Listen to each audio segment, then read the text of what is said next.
अस्सलामु अलैकुम वरहमतुल्लाहि वबरकातुह। बिस्मिल्लाहिर्रहमानिर्रहीम।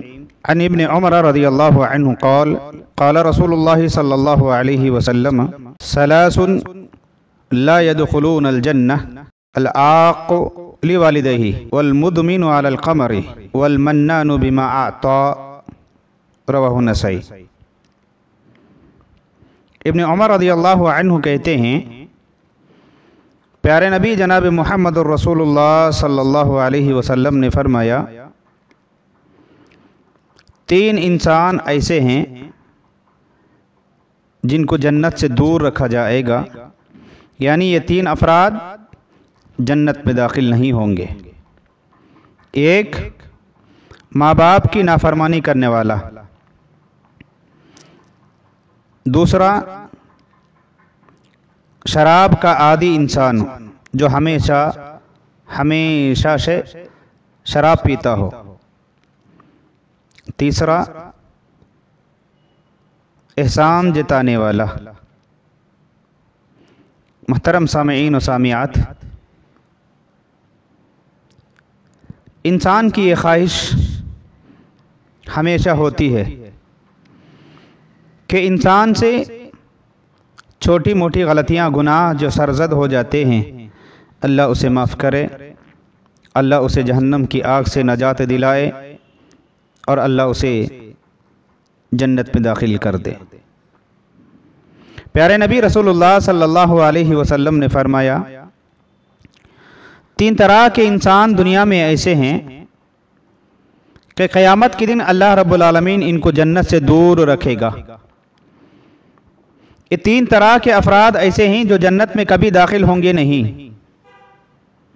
अल्लाह के नबी रसूलुल्लाह सल्लल्लाहु अलैहि वसल्लम ने फरमाया, ये लोग जन्नत में दाखिल नहीं होंगे। वो तीन, उनमें पहला, वालिदैन की नाफरमानी करने वाली औलाद। दूसरा, एक आदमी जो हमेशा शराब पीता हो, हमेशा शराब का आदी हो। तीसरा, कुछ दे करके एहसान जताने वाला आदमी है। वालिदैन की नाफरमानी, जैसा कि कल की हदीस में हमने सुना, कबीरा गुनाह है।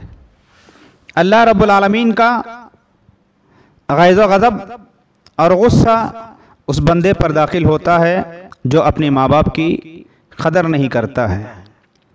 माँ बाप की रज़ामंदी अल्लाह की रज़ामंदी है। इसलिए हम में से हर एक को चाहिए कि हम अपने माँ बाप की कदर करें, अपने माँ बाप की इज़्ज़त करें, अपने माँ बाप का एहतराम करें, हमेशा उनकी इताअत करें नेक कामों में। दूसरा गुनाह शराब है। शराब हराम है, ये भी बड़ा गुनाह है। कबीरा गुनाहों के अंदर ये भी शामिल है।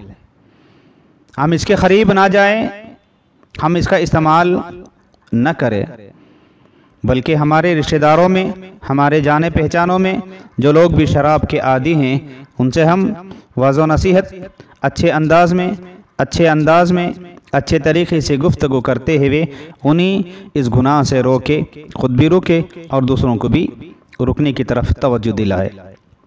तीसरी चीज़, कुछ दे करके एहसान जताना।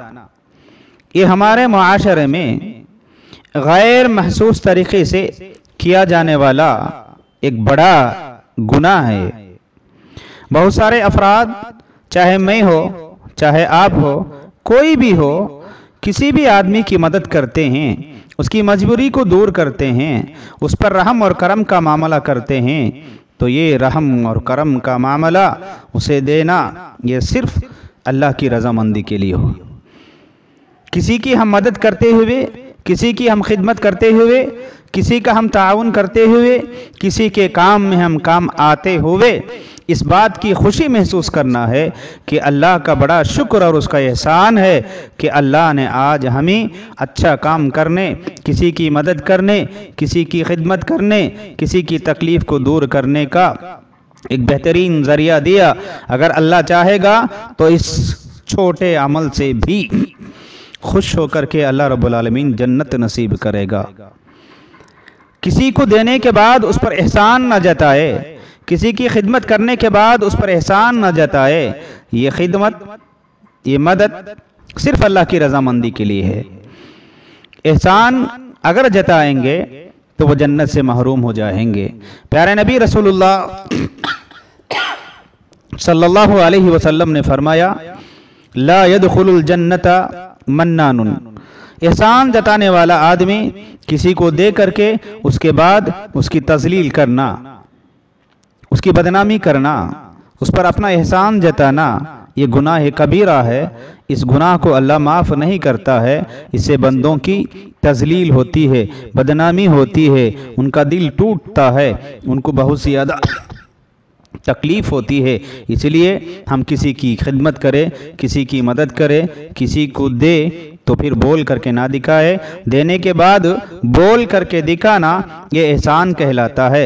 या उसके बदले में कोई काम करवाना ये एहसान होता है कि किसी आदमी को मजबूरी में कुछ दे, उसके बाद फिर उसकी मजबूरी का फ़ायदा उठाते हुए ताउन से ज़्यादा, ताउन से बढ़ करके उसे खिदमत लेना ये जुल्म होता है। इसलिए दुनिया में जुल्म से भी बचे और एहसान जताने से भी बचे। अल्लाह रब्बुल आलमीन ने फरमाया, ऐ लोगों, तुम एहसान जता करके अपने नेकियों को बर्बाद न करो, क्योंकि एहसान जताने से नेकियां बर्बाद हो जाते हैं और क़यामत के दिन जन्नत से महरूमी होती है।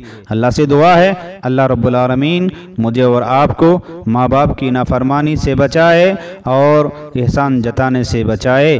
आमीन। अक़ूलु क़ौली हादा अस्तग़फ़िरुल्लाह ली व लकुम व लिसाइरिल मुस्लिमीन अजमाइन। अस्सलामु अलैकुम व रहमतुल्लाहि व बरकातुहू।